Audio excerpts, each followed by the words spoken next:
I never thought that I would ever be an actual actor. My first 4 auditions, I booked all of them. And my agent was just like, where have you been? And I was like, I've been here. Next audition was the bill. I got that. I got the script and I was still working in finance at that point. And I remember I came into work and I pulled out the script and everyone was like, oh my gosh. And then I booked doctors and I was like, this is my life. I would love to be an actress like that everybody knows about. Everyone can see how good they are. That's their talent. Wow, if I could just do this every day, that'd be amazing. How do you break into the creative industry? And how do our experiences shape our careers? Welcome to the podcast that asks the most influential creatives how they got the role that ultimately changed everything and what proactive tips others can adopt to get the picture. I'm your host, Kiosa Sukami, and this podcast series is brought to you by London Podcast Studios. In today's episode, we're joined by an actor whose path in the industry has been anything but conventional. Dani Moseley was raised in a Caribbean household where acting quickly became her outlet. She dreamed of becoming an actor and attended Saturday drama schools before landing an agent at an acting convention in France. Dani quickly made waves as an actor, booking the bill on just her second audition and following up with back-to-back roles, including 2 characters in Doctors. She has recently reprised her role as Amy in the BBC comedy Dreaming Whilst Black. So I wanted to start off by introducing the podcast and what it's all about before we get into talking about your amazing amount of work that you've done in the field of acting. So welcome once again. Now, Get the Picture is a podcast where we invite different people working within the creative industry. That could be acting, that could be writing, that could be directing. And we invite you to kind of share your story, your life experiences, and really give our audiences something maybe they can take from. That could be lessons for their own future career, or it could just be something personally for them to develop themselves. So thank you once again for coming on the podcast. Cool. Now, before we get into talking about all of your amazing work, I want to just ask you, how's your week been? Obviously, you're all around the world for your credits, of course. It's good to have you in London with us. No, how's my week been? My week's been really nice. It's been really busy. Lots of auditions, which is nice. I mean, when this comes out, who knows? But yeah, that's been really nice. And I saw my friend at a press night. Very proud of her.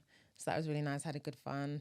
And yeah, just seeing people I love and trying to get back into writing. I need time to write. So before we get into talking about your work, I want to ask you personally, actually, go all the way back. Let's find out a little bit about Dani. So I want to find out, where were you born and raised before we actually get into the nitty gritty? I was born and raised in like Catford, Lewisham. That's where I grew up. Yeah, South London? Mm-hmm. God, we're losing count by how many South Londons we've had on. There's a lot of creative people in South London, I don't want to tell you. There's just a lot. So yeah, so that was really nice. But I never thought that I would ever be an actual actor. It was always like a dream. Like I had this thing where I knew there's a dream that I have and then there's an ambition. And the dream was something that wasn't going to happen. And the ambition was something that I could actually work towards. Mm-hmm. So the ambition was I'll be a exec producer. That'll be the ambition. But the dream was like to be an actor. But it was just like, it's never going to happen. Okay. So obviously you mentioned that you always knew you wanted to do acting, but was there anything that inspired you in your early childhood? Did your parents do anything creative? Like, do you have any siblings? No, I think because I was the only child, I had a big imagination because there wasn't much else to really do. So I would write a lot of poetry in my spare time. And then also, like, I'd obviously watch a lot of films and TV shows and, play with my cousins and stuff. And acting I really enjoyed. And it was just something that, when you're young, you're always just like, oh, I want to be a doctor, I want to be a lawyer, I want to be a nurse. And you play those games and you're like, eh. And then acting was just something that I was just like, you could do that. You could be an actor, you could be a doctor, you could be a lawyer and just change your mind, but do all these different roles. And acting was something I was always wanting to do. And then I remember when I was like 8, I won't say if I saw, well, maybe I did see Pretty Woman or something of Julia Roberts. I don't know. I saw something and I was just like, wow, she's like lead. She gets that. Maybe it was Pretty Woman just because she was like trying on all these clothes and she got to all these places and stuff like that. And I was just like, I would love to be an actress like that everybody knows about. Everyone can see how good they are. That's their talent. But like an 8-year-old black girl from South London, it's just never going to happen.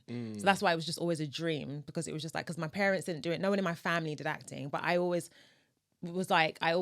in school, even though I didn't always get the biggest role, I always had the loudest voice. Whenever the teacher was like, okay, we all need to project.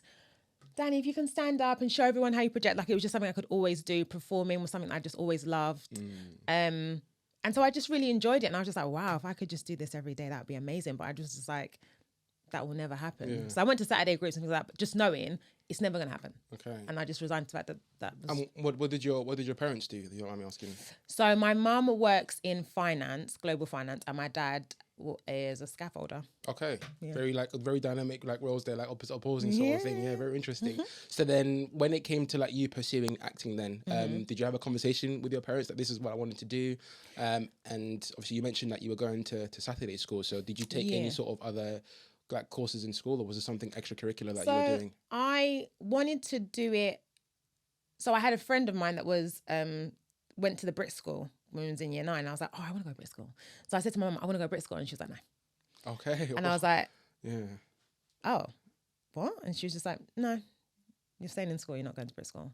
And so in my head, I was like, oh, she thinks I'm rubbish at acting. So I was like, oh, okay, cool. So then I completely, because my mum's validation was like everything. So then I completely was just like, okay, I'm not going to do it. So I remember when I was coming up to do my GCSEs to do drama, because I was like, I'll do it up until A-level and then I'll just get serious. And then I remember telling my GCSE teacher, I'm like, I'm going to be, and I don't know how I knew about this, but I said I want to be a drama therapist at 15. She was just like, a drama therapist. And I was like, yeah. Like, I want to help people through their problems and use drama. And she was just like, Dani, you're good enough to actually be an actor. And I was like, in my head, I was thinking, well, my mum don't think so. But I was like, oh, okay. And she was like, just try the acting first. And if it doesn't happen, then do that. And I was like, okay, miss. So I carried on, did my GCSEs, did that really well, went to A-level, did really well.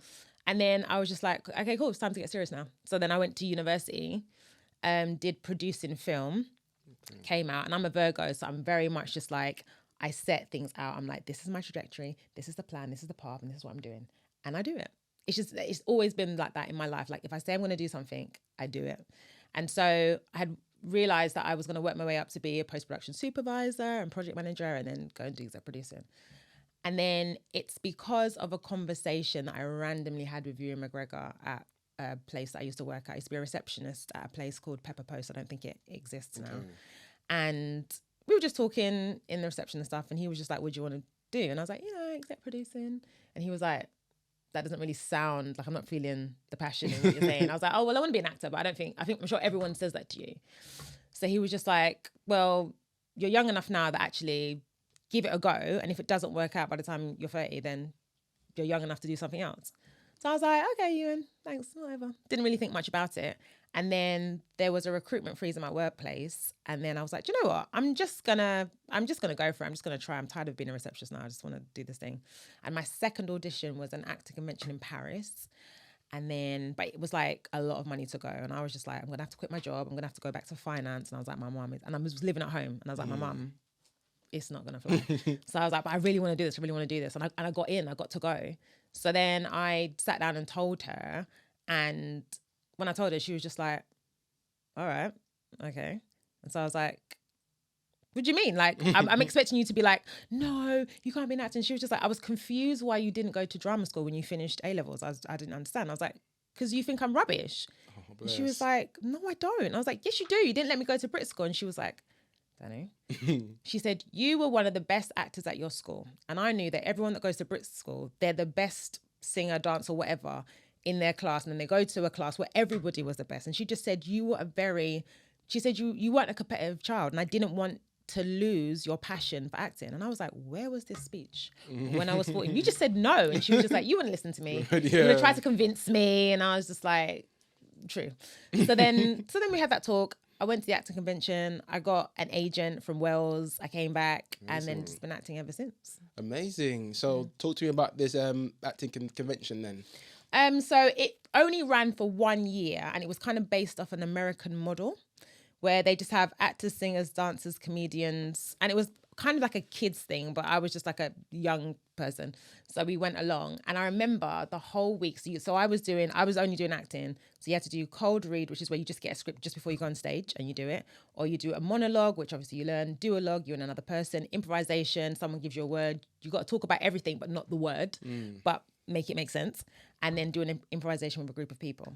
And I remember it was like for a week, and then on the weekend, it was like a competition thing. And then you found out if you got an agent. And for the whole week, I was with a group of people. And for a whole week, everybody else in my group was getting good feedback from this casting director and this director and this producer. And I was just getting mums coming up to me like, you're so good. You are so good. You do really well. Like, EastEnders, you know. And I was like, thank you. You can't actually get me any work, but thank you. So now I was just like, oh gosh, this is a bad. I remember calling my mum on the Saturday, my mum, and she was like, it's fine. You tried it. You gave it your best shot. Just come home. You'll work it out. So I was like, okay, cool. And then I remember I was laying on the bed on the Sunday, and then my scout came up to me and she was like, here. And I was like, what's that? And she was like, these are the people that want to see you. And I was like, nobody wants to see me. Other than mums, no one wants to see me. And she's like, well, the names on here, 4 people want to see you. And I had a producer, a theatre producer, 2 casting directors and an agent. And then, the agent's the one that I went with. And what I really liked about him is he was like, look, Dani, I don't think you're a really good black actress. And I was like, where is this going? What do you mean? And he was like, I actually just think you're a great actress. Okay. How do you And I was off? like, oh. And that was nice because it's clearly evident that I'm black. No one is confused. It's quite clear. But I didn't just want it to be pocketed into that. I wanted to be known as just a great actress. Even from when I was 8 years old, that was the whole Julia Roberts thing. She was just this renowned, no one said she's a great white actress. No one says that. And I was just like, I didn't want to be that. So I was glad that he said that. And since then, I've gotten roles that literally were for white people.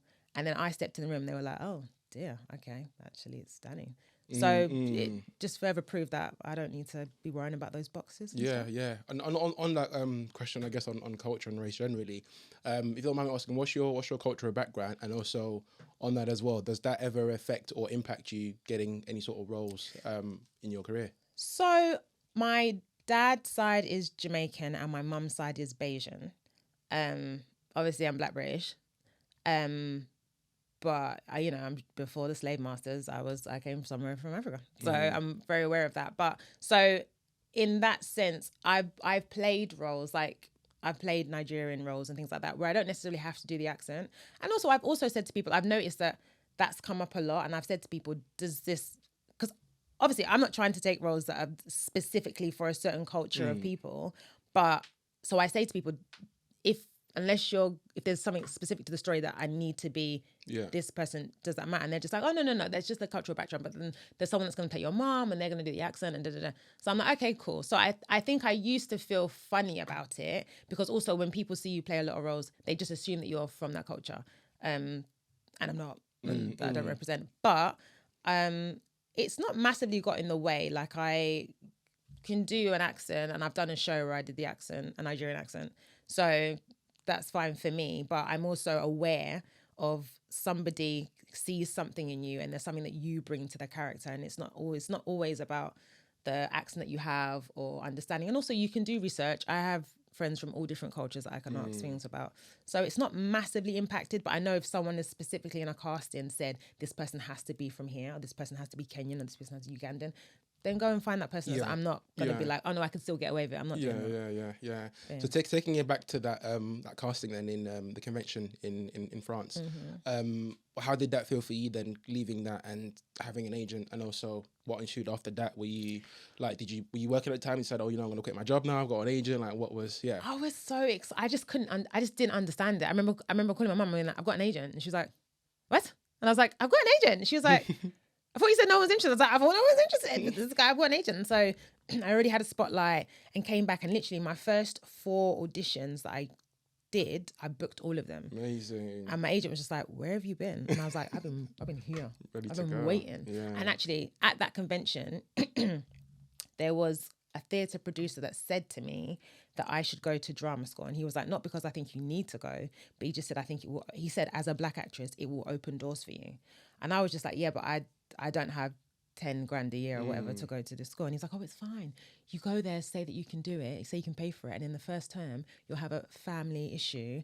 And then, you'll say, I don't have the money anymore, I have to drop out. And then they'll sponsor you. And I was just like, and what if they don't? It's a big risk, isn't it? That's a terrible idea. And also, I don't want to lie, actually. And also, actually, my first 3 years of acting were my most prominent. So had I gone to drama school, and also there's not a guarantee you're going to get in the first time you go for it. Yeah. But the first 3 years, before I had a low hiatus, I did the most amount of work. And I was like, that would have been the 3 years that I would have been at uni or I've been at drama school. And I just never wanted to go.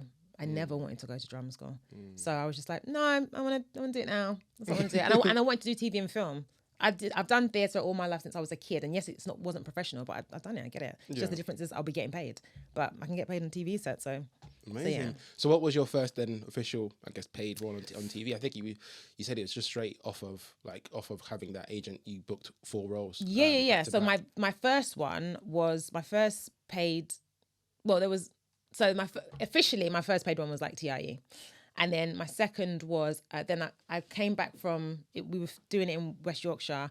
That day I had an audition, so I had to drive back down to London, and that day I had an audition for Skype.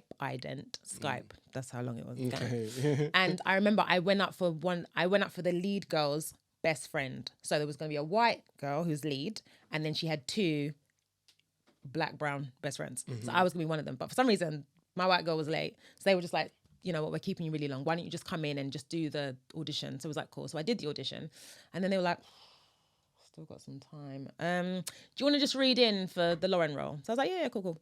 So I read in for the Lauren role, and I remember my agent called me back 2 days later, and he was like, oh, you're penciled. And I was like, yay. And I was thinking, oh, if my white girl gets it, I'll get it.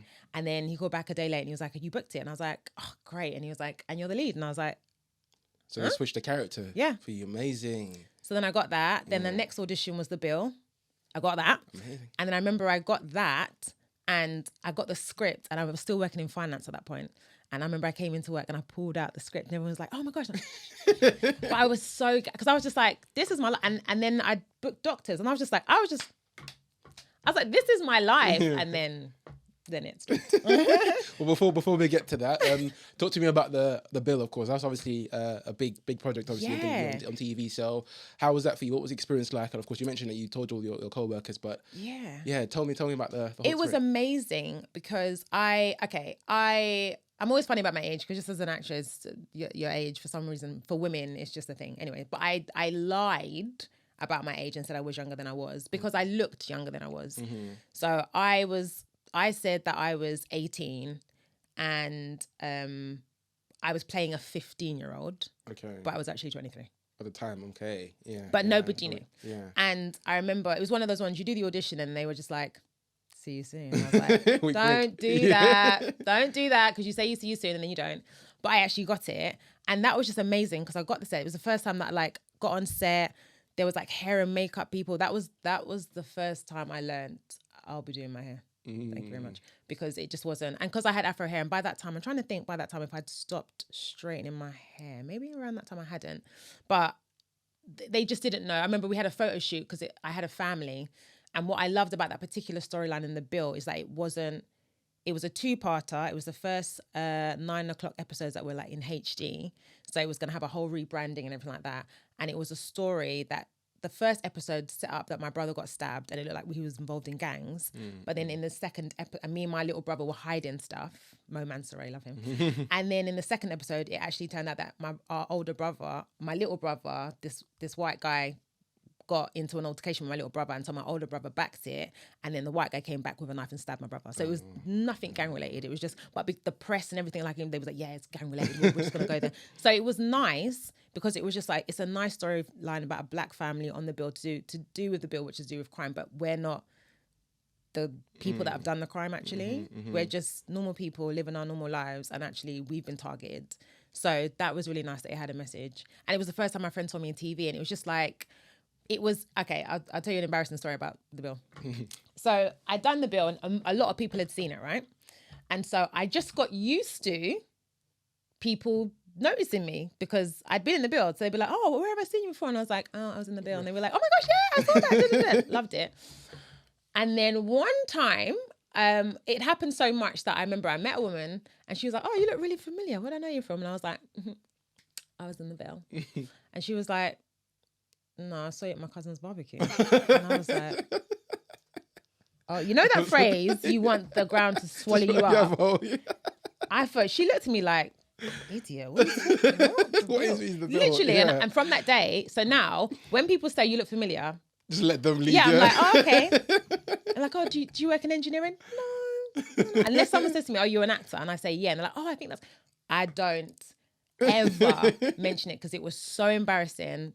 can't ever have that happen again. Yeah, it's an iconic moment for yourself, for yourself, I guess. Then, what was it like for you after that? Then, you said that you were booking roles pretty much like straight back to back. You did Doctors after that, or was there any work in between that? So you went from the Bill to Doctors straight after that. Yeah. Tell me about that process then. So was it just the case that the people had seen what you'd done in the Bill, and then you went up for Doctors, or was it? So Doctors was another role that was supposed to be for a white woman that I got. Okay. So I came in. I Steve don't Rose. know. I don't know why I got the wrong scene, but I came in the room and they were like, "Cool, you're reading for, say, Jessica," and I was like, "Oh no, I've got Sophie," and they were like, "Oh, that's not." Okay, cool. And they're thinking, "Well, this ain't gonna work because this is not." So they're like, "Cool." Anyway, I did the role, and they were both like, "Oh my gosh." Okay, thank you for coming in. That was brilliant, great. And because in the role I was having an asthma attack. After each take, they were like, "Are you okay? Are you all right?" And I was like, I'm just acting. I don't know. I was like, "Oh, okay." And then I remember when I left the room, the casting director said to me, "Oh, we're gonna have to find you a dad now, I guess." And I was like, "Again, don't do it. Don't say that, because then that couldn't happen." And so again, and it's only when I got the role that I then found out from the director. He was like, "No," he said there was a storyline that we had specifically for a black character, and there was a storyline we had for a white character, but you got the wrong side. I don't know how that happens, but you came in the room, he said, and you just, like, there was nobody else that came in. Yeah. Everyone after you, we were just like, "It's not Dani." It was just, and he just said, "So that's what it was." And I was just like, amazing. So again, so then that was all great. So that was all great. So Dani was spending money. Like, Dani was never gonna not have a job. So we were doing that, and then it got to a point. My low point of that, when I knew, okay, you need to get serious. I ran out of money. Okay. I was going to my bank account. I was like, "Bro, there's a lot more zeros, but there's like no number in front of it. It's really crazy. What's happening?" Because I'd just been spending money. I was like, and because I was like loving what it was like, I was like going out with my friends. My dad literally did my tax return that year, and he was like, "You spent so much money on drink," and I was like, I just wanted to be that person. I just wanted to be like, "Oh, I'll get you a drink. I'll get you a drink." Da, da, da. And I remember I was working in the Science Museum in the dishwasher room, and because I'd run out of money, and I had like splattered, I had like the hose, and I had peas and ketchup and whatever. I went out to go and collect plates, and someone sitting down was like, "Where do I know you from? Don't." "Were you in the bill?" I don't want to tell you. And so I literally like just took the plates to the kitchen, and I said to the other girl, I said, "You're gonna have to go out there." She's like, "What?" I said, "I will clean all the dishes, but you have to go out there." And she was like, "Would you?" I was like, "I cannot go out there." She's like, "Okay." And so from that day, I was like, "Dani, you can never get this broke." Again. This is because it's just not a good look either. Yeah. So and then that was just that was.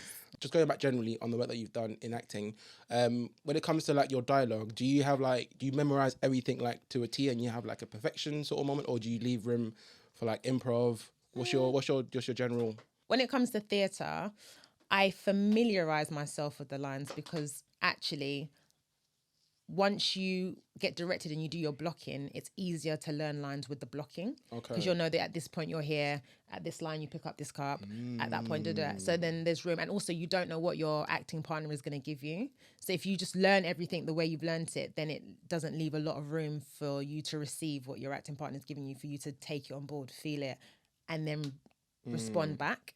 So with theatre, I kind of, which some people are just like, "Come on the first day knowing your lines." I'm like, I'm like, but I learned my lines very quickly. I learned after my A-levels that I had a photographic memory.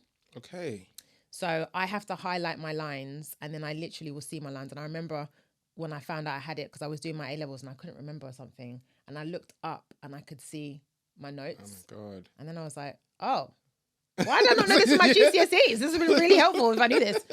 So and then so that's what it's been like with lines. As I've got older, it fades. But so that's always helped me. And then when it comes to film and TV, I'm not gonna lie, I learned gist of it, but also for me personally, to make a character more authentic, I try to do the script in the way that I would say it, or the way I think the character would say it. And as a writer, I'm also like, if I write, I want to go to the shops, I don't want the actor to say, "I want to go to the shops," because that might not be how you talk. If you say, "Oh, I'm gonna go shop," then say it like that. I need it to sound real. I don't want it to sound like you're reading off a script. And so that's how I do with my acting. I'm just like, how would I believe my character would say it, and chop it up and things like that. And again, if you have to do an accent, they will write it in English, and then you will have to be like, actually, I'm gonna drop that H. I'm gonna, do you know what I mean? I'm not gonna say that word because we wouldn't say that, no, or I'm gonna elongate that word because actually that's how they would say it.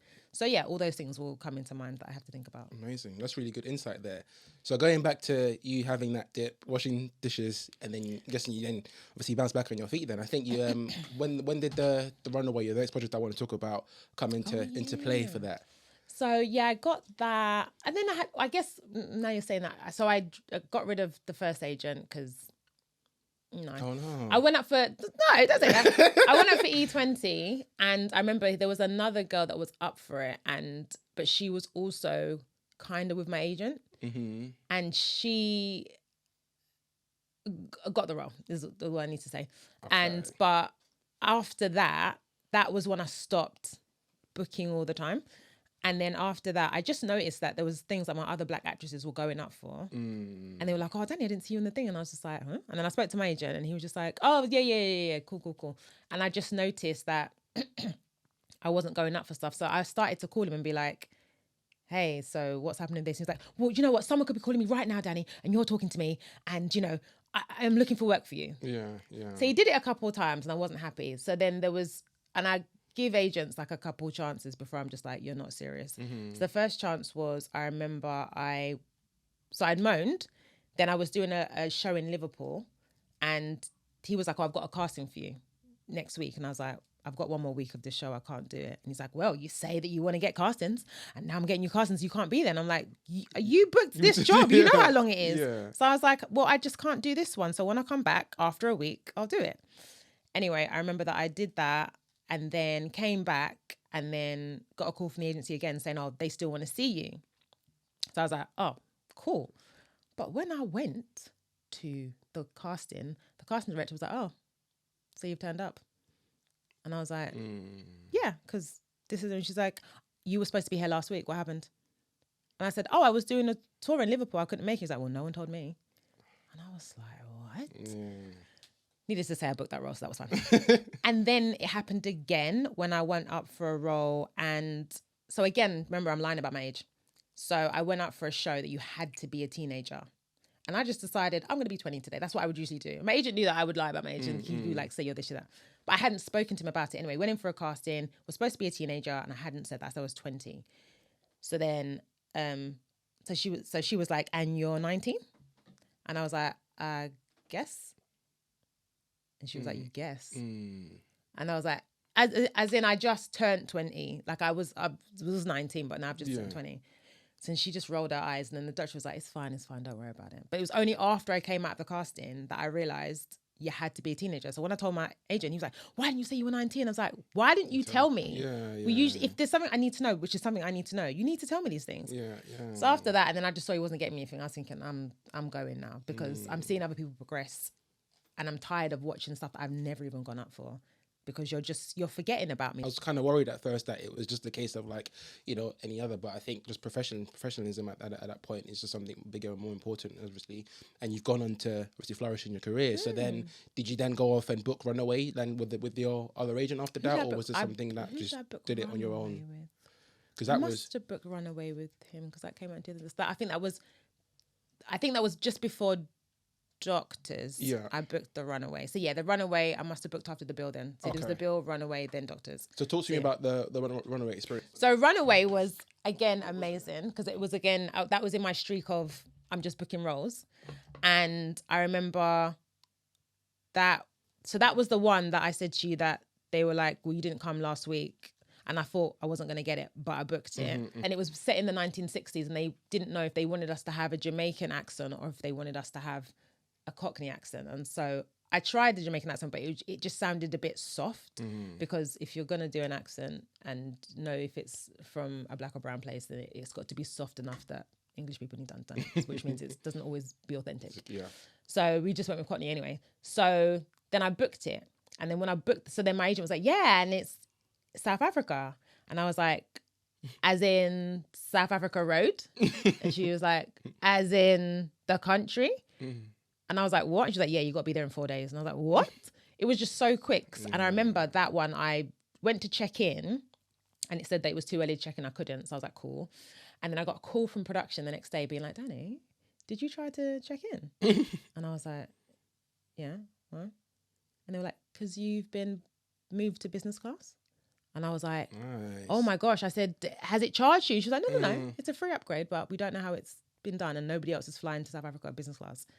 So I was like, so what does that mean? She was like, it means you tell no one. And I was like, all right. Yeah. And that was the first job. Then I got a driver that came to my house and picked me up, took my suitcase. Because I'm in business class, he was like, I'll take it, ma'am. So just walking with me. I was like, walking with the suitcase. And then got to the lounge or whatever. And then I'm standing at the lounge and I'm in front of it and the door's like opening and closing because I'm standing there just looking at my ticket, looking at the lounge, looking at the ticket. So the receptionist, she came out and she was like, you right? And I was like, yeah, I think I'm allowed in this lounge, but I don't know. And she was like, well, let me see your ticket. And she was like, oh, yeah, come in.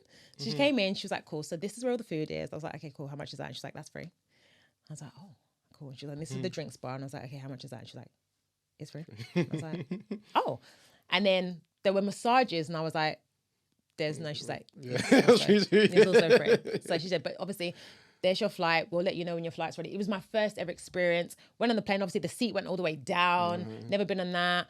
Drinking like champagne all the way there. And obviously, I'm used to like, you know, the trolley comes on the plane and it says, you know, vegetarian or meat or whatever.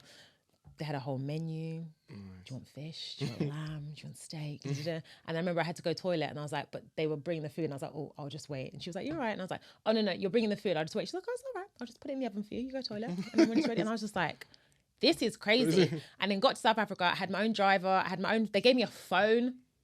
I had my own apartment that had like 2 double room beds. But it was just insane. And I was just like, this is my life. Yeah, like, I'm here now. What I've been waiting for. Yeah. But it was so interesting being in South Africa at that time. And we're talking like 2011 this time. I remember so if I didn't speak, people thought I was from there. Okay. And so when I spoke, they were like, oh, sorry. So I had an experience where I was in a pool so one of the actors, his wife was in EastEnders and she was doing a photo shoot there. So they put her up in a mansion. So we went around there to chill. I was the only black person there. And I remember I was just dabbing my feet. Everyone was getting wet in the pool. And I was like, not this here. So I was just dabbing my feet in the pool.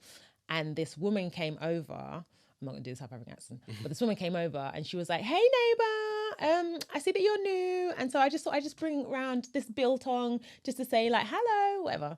So they was like, oh, biltong, what's that? So then she saw me, walked up to me, tapped me, was like, tell them what it is. So in my most British accent, I was like, I have no idea what you mean. And she was like, oh, no. Of course, no, of course. So biltong is da-da-da-da. So there was like that. And then I remember I had cleaners in the room and the first 2 days they aired me. I'd be morning, said nothing. And the first day I thought, oh, maybe they didn't hear me. So I thought, I'll say it louder. So the second day I said, morning, aired me again. I was thinking, ladies? Yeah. Not again. And it was 2 black women. So then the third day I was like, good morning. And so they were like, are you talking to us? Yeah. And I was like, of course I'm talking to you. Who else are we talking to? And she was like, nobody talks to us. And I was like, what do you mean? She's like, no, when we clean rooms and people are there, we are ignored. No one talks to us. And I was like, what? I just didn't understand that was their normal. So then I told them who I was, what I was doing. After that, we were chatty-patty. I'd come home from set and be like, we did this. So and it was just really nice. But it was just, I guess it was eye-opening. I'd never seen a shanty town in my life. So that was a lot. But the show was great. The production was lovely. It was the first time that someone was able to do my hair because in South Africa, they know what they're doing. Yep. And it was nice to hear that in terms of booking the role, there were 7 people that had to decide. And for most roles, it was 5 against 2 or 4 against 3, but they were like, for your role, 7 people. Across the board. All wanted you. Nice, and I was like, nice. Yeah, so that's really good. Oh, well, that's really good. Yeah, it's good that you had a final good experience, I guess, abroad generally on a big production, because I think South Africa gets known for having like massive sound stages and being able to recreate, sets and everything like that. So I'm guessing for you at the time, that must have been a big thing. Like you mentioned, you had a good experience on being able to be flown out to another country. At this point, I think it's safe to say that, you made it. Yeah, you were set. Yeah. This is me now. This is my life. I was like, look at me, working in finance. What? Want to be an exec producer? What, in a studio? That no. Yeah. I thought I was clean, gone, and then And to talk about your most recent project and what's going to come up soon as well, Dreaming Whilst Black, I want to definitely take the time to discuss that as well. But hopefully we've got enough time. I know my producer in the background is there. She's already looking at the clock. But Junior Mass Black is a very special project because I remember seeing it when it came out on YouTube online as a web series initially. You were in that, of course, as a web series. And then, of course, again, got picked up by the BBC. So do you mind telling me maybe a bit of background on even from the web series all the way up until now? Because you are now on series 2. So it's great to see. Yeah. So I'll start from the beginning. So I did a web series called Brothers of No Game. Absolutely loved it. Did not get enough flowers. You got flowers from the community, but from the industry, didn't get enough flowers. And I was well known from that. Obviously, like got a lot. Like I've got free Nando's from that. I've gone on holiday to Berlin and got free drinks for the whole weekend because people knew me in that. I was just like, wow, that's mad. So that's been great. And then I went to an improv night, and Ajani was there, and so I didn't know him. Went to an improv night and I was helping a friend and he was just like, I had to go on stage and people would just be shouting things like, be a Nollywood producer, be Jeremy Kyle, be a pregnant whatever. And so I had to just keep being all these different people. And so afterwards, Johnny came up to me. He's like, oh, hey, I'm Johnny. I was like, oh, hey. And he's like, oh, I'm doing this web series. I was like, he isn't doing a web series. Because I knew a person that had done a web series and she kind of became a web series girl. And I just thought, I don't want to be that. So because, you know, I've done the bill. So, then he was telling me about this show that he'd done. And so I was like, okay, cool, yeah. And he was like, oh, I'd give it to you, but I have to audition because there's a whole team of us. So I was like, yeah, that's cool. So I auditioned for the love interest, Vanessa. And I remember I auditioned, did it. And I was like, oh, who's going to play the lead? And Johnny was like, oh, me. And I was like, oh yeah. Because he wasn't an actor back then. So I was just like, oh, gosh, how's that going to go? And then I remember I got the email and it was saying, hey, Dani, so good you came in. Unfortunately. And I was like, unfortunate. I was like, nah, you gotta start with that. What? So what are you talking about? So anyway, but there was just a lot of writing afterwards. And I just thought, what? You just want me to support your web series? What? So anyway, I was like, read it. So I read it. So it said, unfortunately, we can't offer you the role as Vanessa, but we would love to offer you a role as Amy. So I was like, who the fudge is Amy? Who is Amy? What's Amy? So anyway, Amy was the best friend. And there was a couple of times in that where the first time they were going to film, I wasn't free. And they wasn't going to change it. So then I asked a friend if she could fill in. So I was like, well, they need someone. And I was a bit annoyed, but I was like, whatever. But anyway, they couldn't do that day. So then I told my friend, don't worry, it's fine, I'll do it. And so I was able to do it. And I knew that the scripts were good and the story was decent, but I didn't know how well it was going to do. Because again, I'd done Brothers in a Game and that had done really well, but then nothing had really happened. But I just had this feeling that I was just like, I feel like it deserves to be great, but I've done things that deserve to be great and haven't. So we filmed it and I think everyone, but obviously Johnny and the team, was surprised at the quality that it was, how good it was, like how good it looked. And I was like, so I remember watching it at Prince Charles Theatre Cinema and being like, oh, wow, this is really good. Yeah. This is really good. And then it won in 2019, it was like the most successful web series in the world. It won 36 awards worldwide. It just did really well. And then eventually it got picked up by BBC.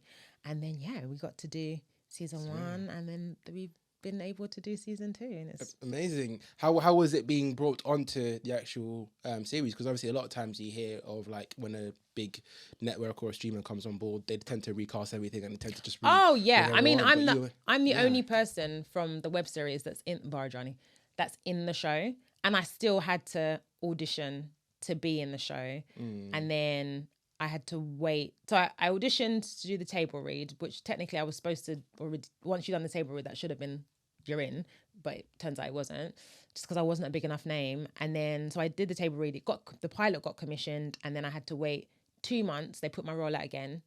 Okay. And then I had to wait 2 months to find out if I still got the role. And long story short, I got it. But it wasn't a nice time. I'd never experienced anxiety in my life, and I did, because Johnny would call me and like update me, and I'd be like, bro, please stop now, because I don't know if you're calling me to tell me that I haven't got it anymore, or you're calling me to tell me that I have. So I just need to. But eventually, he was just like, I've just had a meeting, you're in, and I was like, until my agent tells me. And then it worked out. So yeah. Speaking on that, like just like maybe the anxiety, or just generally like the bad energies, just to ask you on that, is there any experiences that you've had over the breadth of your career that maybe weren't so great, or maybe that you've learned from and you can maybe share some advice coming from that?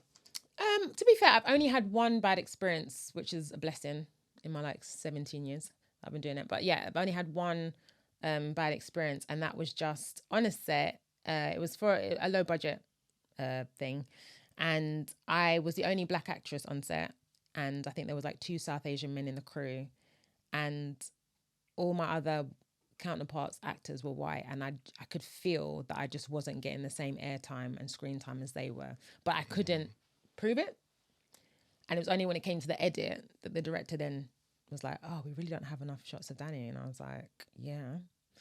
So that was really frustrating. And also just like the timing wasn't the best organized. And even like lighting, like I'm a black actress alongside these white actors. So whoever's lighting, you need to know how to light black and white skin together. Otherwise, someone's going to be too bright or someone's going to be too dark. And so there were just scenes where I was just dark, and it was just like, I mean, in that particular thing, there was a shot of me and it was just me and it was still dark. Or I'm in the shot, but I'm like, you can see like this much of me because you're focusing on the other 2 white actors. And I remember on set, he kept saying to me, like, if you just want to lean in. I was like, if I'm leaning anymore, I'm going to be sitting on her. Like, can't you just move the camera? But again, I don't want to be rude. I don't want to be seen as the diva. We're all sharing the screen time. So yeah, so that was difficult. And then I had a shot at the end that my best friend was in the project, and she was like, Dani, it's the best acting I've ever seen you do. And they didn't get it. The shot was either blurry or it just was whatever. And I was just like, it would have been worth it if you had got that shot, and then you didn't. And so it's just made the whole experience really bad. And he's a young director, so he will get better, but it just wasn't a nice experience. And also it also allowed me to trust when I feel that something's not right, even if I can't put it into words, just understand that when you feel like something's not right, trust it. And that it's okay for you to feel right, but and to speak up and say something. And obviously we're told as black people that we have a tone and that we're being direct or we're being too fiery or whatever. But sometimes when we're hurt, that's how it comes out. When we're upset, that's how it comes out. So now don't police my feelings. Don't police my tone. If I feel that you've made me feel uncomfortable or you've made me not now do my best, which is what I'm here to do on this set. So yeah, so that wasn't great. But all the other jobs I've done. Well, sorry I had to go through that. But it's good to see that out of the many, many years of a career that you've had, there's only one experience that you can, I guess, pinpoint on that. So, special part of the podcast, we're going to play a little game. Sounds very scary when I say it that way. But it's not a scary game at all. It's going to be a very simple game where we play 5 blurred clips from film, TV shows, or anything from pop culture that we think people should recognize. So you only have the audio to go off of. Okay. And you have to just guess it from there. So hopefully out of 5, you can score as many points. The bar from last season was only 1. So hopefully that helps. Yeah, but that's not the other people that you've had season 2 though, so that's still good. Okay, let's see how you get on. Right, clip number 1, please. You left your purse in the vending machine. Some guy tried to steal it. I fought him off. I think I dislocated my shoulder. You scratched the leather off. Did you do anything right, Patrice? Nobody asked for your help, Patrice. Is that a TV show? It is a TV show. It's a good start. No, I don't. I can't. No. No one's to me. I think this one's quite of a cult one, to be honest. It's How I Met Your Mother. No. Oh, I didn't really massively watch that. I watched some of it, but it just got when it kept going, I was like, so we're never really gonna find out how that happened. We're gonna just draw this out. I just thought I'm done now. Oh, you never watched it to the end? No. We actually got to meet the mum. Oh, great. And we actually it just took taking so long. That's like the whole hook. They dragged it out, to be honest, and it wasn't worth it. All right, so I'm gonna play the second one. Yeah, go. Would you stop thinking about what everyone wants? Stop thinking about what I want, what he wants, what your parents want. What do you want? What do you want? It's not that simple. What do you want? What do you want? Do you know why I'm laughing? Because that's been a meme on so many things. So I know it's Ryan Gosling. Yeah. But is it from The Notebook? Yes, but it is. I've never seen it. That's I just know it because that clip, because it's like, because he says that, but there's a theme of like, so when you have afro hair, it's like, do you want curl definition or do you want length? You're like, I don't know. What do you want? I don't know. Like, there's just something different. So that's why I know it, not because of the actual film. Yeah, that is so true. There's so many films like that. Like, you just remember like a classic scene, but it's a really long film. It's like 2.5 hours or something like that. So I don't blame you for not watching it. But you scored 1 point, so already you're no longer there. Oh, that's great. Okay. Clip number 3. You clearly don't know who you're talking to, so let me clue you in. I am not in danger, Skylar. I am the danger. A guy opens his door and gets shot, and you think that of me? No. I am the one who knocks. Actor-wise, is it... Oh, what is his name? Is he the one that plays the boss baby? Is that actor? No, it's not actor. Then I don't know what that is. To be honest, this one is another one of those, like, if you haven't, like, been obsessed with it, you may not have known it. It was Breaking Bad. Oh, no. Heisenberg. Oh. You know what? I haven't finished that. Okay, you haven't. I've got season How many 5 seasons? to do. The last, whatever the last season is. Yeah. I've got to do that one still. You didn't pick that up? How's that? No, and he said Skylar, and I thought, oh, Yeah. but then because I was thinking of the actor, Okay, but I wouldn't have got that. No worries. All right, let's play Breaking Bad was a while ago. Anyway, yeah. Don't worry, we're Go not on, judging Johnny, you you. get to, go on. Next clip. Where's my super suit? What? Where Oh. is my super suit? Why do you need to know? I need it. Don't you think about what else you would know parents do? We've been planning this dinner for 2 months. The public is in danger. Incredible. Yeah, that was. I love it. I love that. That's one of my... That little kid that can run fast. Yeah. When he's gosh. running fast, trying to get away, and then he realizes he's running fast. And And he that's slow giggles. Killer. Yeah. Yeah. Number one. I love Great. it. Yeah. Amazing. Not doing too bad. Well done. All right, this is our final clip, isn't it? Great. Hey, Mr. Grumpy Gills. When life gets you down, you know what you gotta do? I don't want to know what you gotta do. Just keep swimming, just keep swimming, just keep swimming, swimming, swimming. Yeah. So you get that Funny one right. anyway. There you go. Amazing. Sorry. Yeah. Came in the last minute there. 3 out of 5. That's really well done. So congratulations. Amazing. Thank you so much for coming on the podcast, Dani. It's been great to speak with you and actually learn about your experiences and talk about all your work as well. Anything you can share in terms of your experience as an actor? Any sort of advice you can give to any other actors that are coming up or aspiring to get into this field? And then, of course, lastly as well, where can we connect with you online? As an actor, I just feel like there's so many different advices that sometimes like contradict each other. Like, if there's any other job that you can do, go and do that. And it's just like, you're an actor. So actually you can pretend to do all these different jobs. So that's not true. And actually you have to be able to do different jobs in the meantime whilst you're waiting for the acting job to come. So I'm not the biggest fan of that. But I will say it's hard.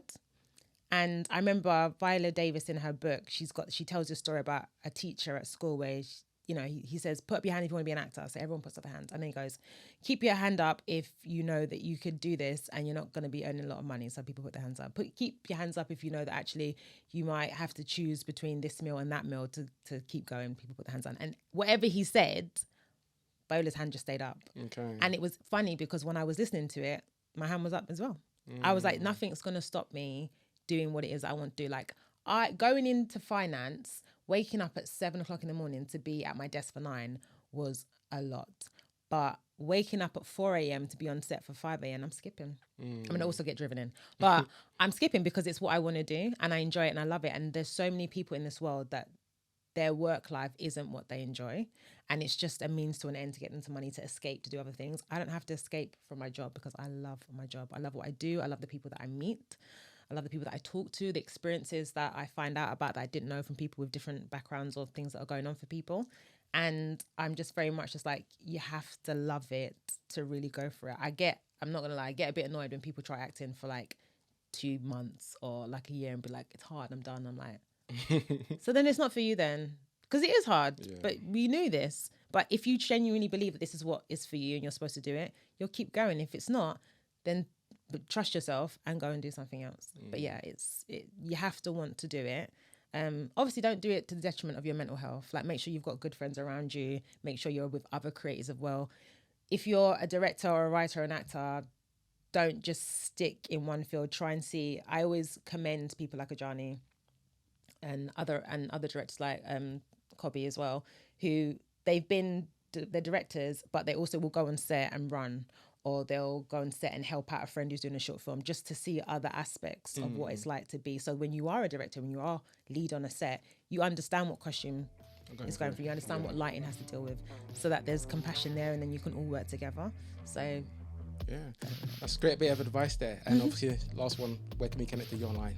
On Insta at Dani, Dani Moseley, Moseley, all together.